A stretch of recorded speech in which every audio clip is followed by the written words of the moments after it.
Procedure ആണ് ഈ കാണിച്ചിരിക്കുന്നത്. FIRE.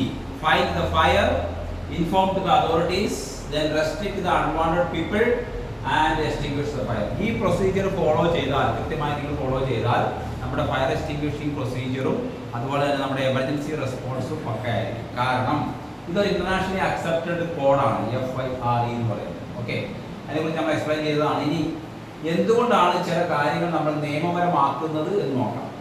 National fire prevention authority, നാഗ്പൂരുള്ള നമ്മുടെ ഇന്ത്യയിലെ നാഷണൽ ഫയർ പ്രിവെൻഷൻ അതോറിറ്റി എന്ന് പറയുന്ന അതോറിറ്റിയാണ് നമ്മുടെ ഇന്ത്യയിലെ ഫയർ ഫൈറ്റിങ്ങിനെ അല്ലെങ്കിൽ ഫയർ പ്രിവെൻഷനെ മൊത്തം കോർഡിനേറ്റ് ചെയ്യുന്ന ഒരു അതോറിറ്റി. നമ്മുടെ ഫയർഫോഴ്സിനെയൊക്കെ train ചെയ്യിപ്പിക്കുന്നത് national fire prevention അതോറിറ്റിയാണ്.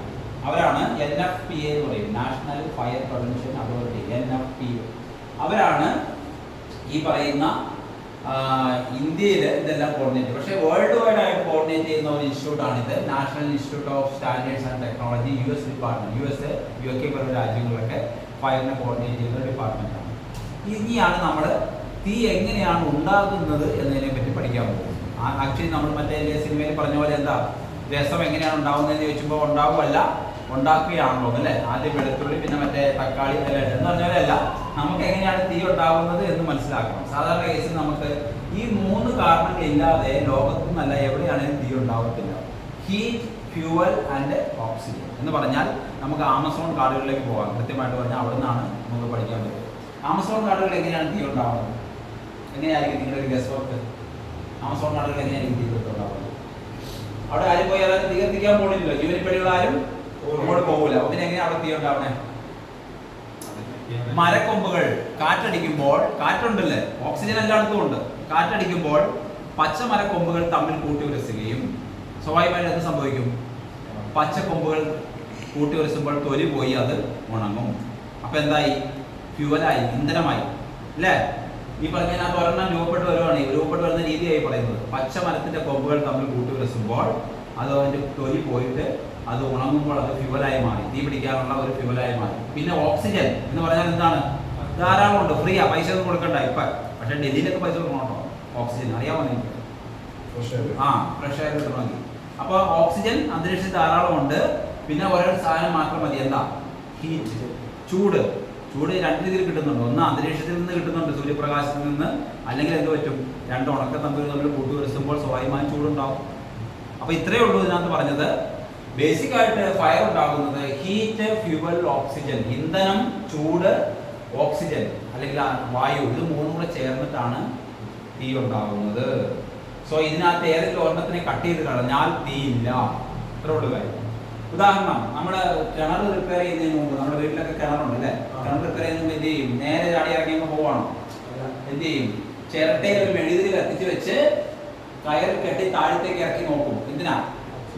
Oxygen ഉണ്ടോ ഇല്ലയോ എന്ന് അറിയാം. തീ കെട്ടുപോയാൽ ഓക്സിജൻ ഇല്ല, പോയാൽ പണി കിട്ടും, തിരിച്ചു വരാൻ പറ്റില്ല അല്ലേ. അതേസമയം തീ കെട്ടുപോകുന്നില്ല എങ്കിൽ ധൈര്യമായി ഇറങ്ങാം, ഓക്സിജൻ ഉണ്ട്. ബാക്കി എന്തൊക്കെ ഉണ്ടെന്ന് അറിയില്ല അടിയിൽ, പക്ഷെ എന്തായാലും ഓക്സിജൻ ഉണ്ട് എന്ന് നമുക്ക് മനസ്സിലാക്കാം. സോ ഇനി ഇത്രയും മനസ്സിലാക്കിയ സ്ഥിതിക്ക് ഇനി ഫയർ ഉണ്ടായി, ഫയർ രൂപപ്പെട്ട് വന്നു. ഇനി നമുക്ക് ഈ ഫയർ രൂപപ്പെട്ട് വരുന്നതിനെ പറ്റി പറയുന്ന 2 എക്സാമ്പിൾ പറയും. നമ്മൾ ചില അനാചാരങ്ങളെ കുറിച്ചൊന്ന് പറയേണ്ടി വരും. കാരണം നിങ്ങൾക്ക് ഓർമ്മ വയ്ക്കാമെന്ന് ഞാൻ പറയുക. നമ്മുടെ ഈ ശവക്കോട്ടയിൽ നിന്ന് പുക വരുന്നു, ശവക്കോട്ടയിൽ തീ വരുന്നു എന്ന് നിങ്ങൾ കേട്ടിട്ടുണ്ടോ? മരിച്ചുപോയ ആത്മാക്കൾ രാത്രി 12 മണി 1 മണി ആകുമ്പോഴത്തേനും അല്ലെങ്കിൽ 2 മണി 1 മണി ആകുമ്പോഴത്തേനും പയ്യെ പുക രൂപത്തിലൊക്കെ വരാൻ തുടങ്ങും. എങ്ങനെയാണ് വരുന്നത്? അവരെല്ലാം പുക വലിച്ചു വിടുന്നതാണോ? ഇനി വല്ല സിഗരറ്റോ വീഡിയോ അല്ല അങ്ങനെ വല്ലതാണോ? അല്ല. അതെന്താ? നമ്മുടെ ശരീരത്തിലെ എല്ലുകൾക്കിടയിൽ ഫോസ്ഫറസ് ഉണ്ട്, അറിയാലോ. ശരീരത്തിലെ എല്ലാ മനുഷ്യരുടെയും ശരീരത്തിൻ്റെ എല്ലുകൾക്കിടയിൽ ഫോസ്ഫറസ് ഉണ്ട്. ചുമന്ന രീതിയിലുള്ള വസ്തു, ബീഫൊക്കെ കട്ട് ചെയ്ത് കഴിഞ്ഞാൽ അതിൻ്റെ ഇടയിൽ ചെറിയൊരു ചുമന്ന രീതിയിലുള്ള മച്ച പോലെ സാധനം വരും, അതാണ് ഫോസ്ഫറസ്. മരിച്ചു കഴിയുമ്പോൾ ഇവ ഉണങ്ങി ഒരു ഫ്യൂവലായി കത്തുന്ന രീതിയിലുള്ള സാധനമായി മാറും. മണ്ണിൻ്റെ അടിയിൽ കിടന്ന് ചൂടിൻ്റെ വായു സമ്മർദ്ദം കൊണ്ട് ഈ സാധനം എന്ത് ചെയ്യും? പയ്യെ നല്ല ചൂട് കൊണ്ട്, ഇതൊരു ഇന്ധനമാണല്ലോ ഫോസ്ഫറസ് എന്ന് പറയുന്നത്. ചൂട് കൊണ്ട് രാത്രി ഒരുപടി, പകൽ മുഴുവൻ നല്ല ചൂടുള്ള രാത്രിയിലാണ് സ്വാഭാവികമായിട്ട് പുക കൂടുതൽ വരുന്നത്, ആത്മാക്കൾ കൂടുതൽ വരുന്നത്. രാത്രി ഒരു 1 മണി 2 മണിയാകുമ്പോൾ എന്ത് പറ്റും? ഈ ഫോസ്ഫറസ് പയ്യെ ചൂടായിട്ട് അതിൽ നിന്ന് പയ്യെ പുക ഇങ്ങനെ വരാൻ തുടങ്ങും എല്ലുകൾക്കിടയിലൂടെ. അപ്പോൾ നമ്മളത് കണ്ടിട്ട് പറയും, അയ്യോ പ്രശ്നമാണ്, ആത്മാക്കൾ പുകച്ചു തുടങ്ങിയെന്ന് പറയും അല്ലേ. അപ്പോൾ ഫയർ ഉണ്ടായി വരുന്ന രീതി മനസ്സിലായില്ലേ? ഫയർ ആവില്ല, അത് സ്മോക്ക് മാത്രമേ ആകുള്ളൂ.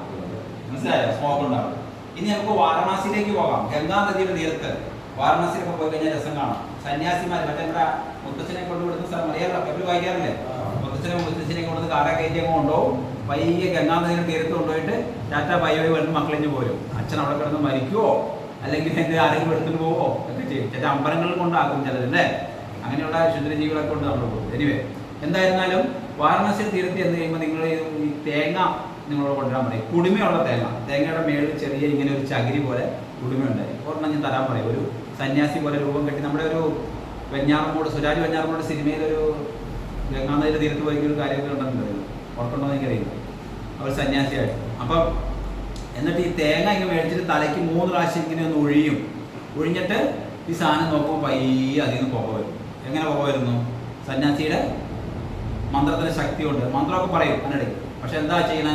ഈ തേങ്ങ മേടിച്ചിട്ട് ആ സമയത്ത് ചെറിയൊരു ഫോസ്ഫറസിന്റെ കഷ്ണം ഈ ചകിരിയുടെ ഉള്ളിലേക്ക് വെക്കുകയും അന്തരീക്ഷ വായുവുമായി അത് കൂടിക്കലരുമ്പോൾ പയ്യെ അതിൽ നിന്ന് പുക വരും. മനസ്സിലായോ? ഓക്സിജൻ എൻറിച്ച്മെന്റ് ഉണ്ടാകുകയും ചെയ്യും. ഇങ്ങനെയൊക്കെയുള്ള കാര്യങ്ങൾ നമ്മളെ ചുറ്റും നടക്കുന്നുണ്ട്. ഇവിടെ നിന്ന് പരീക്ഷിച്ച് നോക്കിക്കോ. അവരുടെ കയ്യിൽ ചെറിയ ഫോസ്ഫറസിന്റെ കഷ്ണം ഉണ്ടാകും. ഇങ്ങനെയൊക്കെയാണ് നടക്കുന്നത്. അപ്പൊ തീ ഉണ്ടായി വരുന്ന കാര്യമായിട്ട് നമ്മൾ പറഞ്ഞു. നമ്മൾ വേറെ ഒന്നും പറഞ്ഞില്ല, വേറെ ഒന്നും എല്ലാം മാറ്റി കളഞ്ഞു. ഓക്കെ, അപ്പൊ ജസ്റ്റ് ഇതിനു വേണ്ടി ഞാൻ മാത്രം പറഞ്ഞെന്ന് മാത്രമേ ഉള്ളൂ. അപ്പൊ അങ്ങനെ 3 രീതിയിലാണ് തീ രൂപപ്പെടുകയുള്ളൂ. എങ്ങനെ? ഫ്യൂവൽ, ഓക്സിജൻ, പിന്നെ ഒരു ഹീറ്റ് കൂടെ വേണം. ഇത് 3 കൂടെ ചേരുമ്പോൾ മാത്രമേ തീ ഉണ്ടാവുകയുള്ളൂ. ഇനി തീ ഉണ്ടായ സ്ഥിതിക്ക് നമുക്കത് എങ്ങനെ ഉണ്ടായി, എവിടെ നിന്നുണ്ടായി എന്ന് പഠിക്കണ്ടേ?